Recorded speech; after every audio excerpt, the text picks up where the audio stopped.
Global Typhoon, Chairman TV. Weather update. Helping homeless people.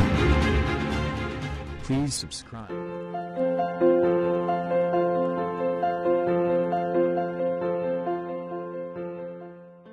Magandang gabi po. Ito po ang latest update natin para nga po dito sa minomonitor natin na si Bagyong Berbena. Si Bagyong Berbena nga po ay mas lumakas pa at ayon nga po sa European Center, ito po ay nasa tropical storm category na. At approaching na nga po yan, yung pinakasentro niyan sa may Binalabag Island, dito nga po sa may Palawan. At asahan na nga po natin yung masungit na panahon sa may Palawan sa mga oras na ito.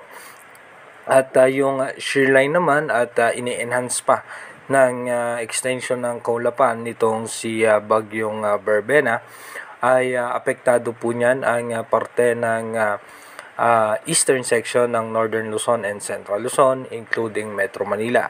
Kasama rin po dyan ang Bicol Region, Mindoro Provinces, at pati po dito sa may parte ng Marinduque. Kaya iba yung pag-iingat at paghahanda pa rin nga po sa ating mga kababayan dahil nga hindi man ganong kalakas yung kanyang dalang hangin sa ngayon, pero yung dala niyang pag-ulan ay posibleng magdulot po yan ng mga pagbaha at pagguho ng lupa. And hopefully, sana po ay okay naman po yung mga kababayan natin na dinaanan ni Bagyong Berbena. At ayon naman po sa latest update ng Advanced Weather Forecast, by December nga po, meron po tayong posibleng sama ng panahon or posibleng bagyo, no? Na dito nga po sa may parte ng Bicol Region, possible pumasok po yan dito sa may parte ng Metro Manila or aangat po yan ng bahagya or posibleng bumaba po yan dito sa may parte ng Marinduque or dito nga po sa parte ng Quezon. At ito naman po yung forecast track na inilabas ng European Center.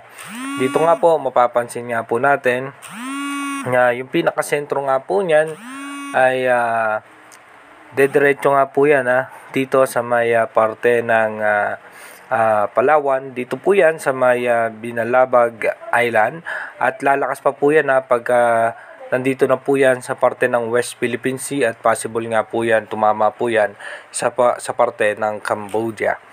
At dumako na nga po tayo sa ating Advanced Weather Forecast. Dito po sa ating Advanced Weather Forecast, bukas nga po, November 26, patuloy nga pong lalakas pa itong si Bagyong Berbena at nasa na po yan, nasa parte na po yan ng West Philippine Sea. At pagdating naman po ng November 27 at patuloy pa po yung bahagyang lalakas at lalabas na ng ating Philippine Area of Responsibility. Pero kung mapapansin nga po natin magkakaroon pa rin ng mga pag-ulan sa eastern section ng Northern and Central Luzon dahil po sa shearline.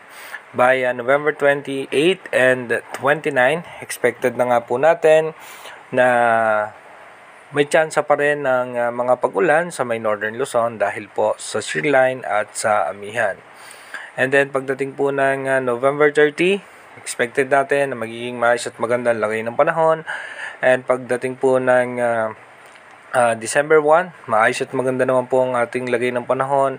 At pagdating po ng December 2, posible pong maglandfall na po yan si Bagyong Berbena sa parte ng Cambodia. By December 3, so expected natin amihan, shearline at ITCC ang makaka-apekto sa ating bansa. At pagdating naman po ng December 4, asahan nga po natin na magiging maulan ang eastern section ng Central and Southern Luzon, maging ang Palawan. By December 5, asahan nga po natin na magiging maulan ang Central Luzon, Southern Luzon at magkakaroon ng sama ng panahon sa labas ng ating Philippine Area of Responsibility at magkakaroon na nga ng low pressure area sa labas ng ating bansa. By December 6, possible nga po by December 6, papasok na ng ating Philippine Area of Responsibility itong sama ng panahon at posibleng mag-develop yan bilang isang bagyo.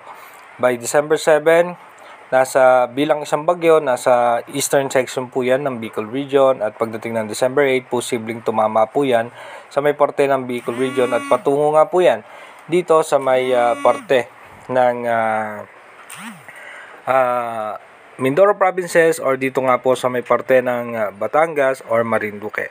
Again, inuulit ko po yung ating advanced weather forecast is possible scenario pa lamang po yan. Malaki pa rin ang tsansa na magbago po lahat yan. Kaya manatili tayong tumutok sa ating advanced weather forecast para malaman natin yung mga posibleng sama ng panahon na makaka-apekto sa ating bansa. Mag-iingat po tayo palagi. God bless po sa ating lahat.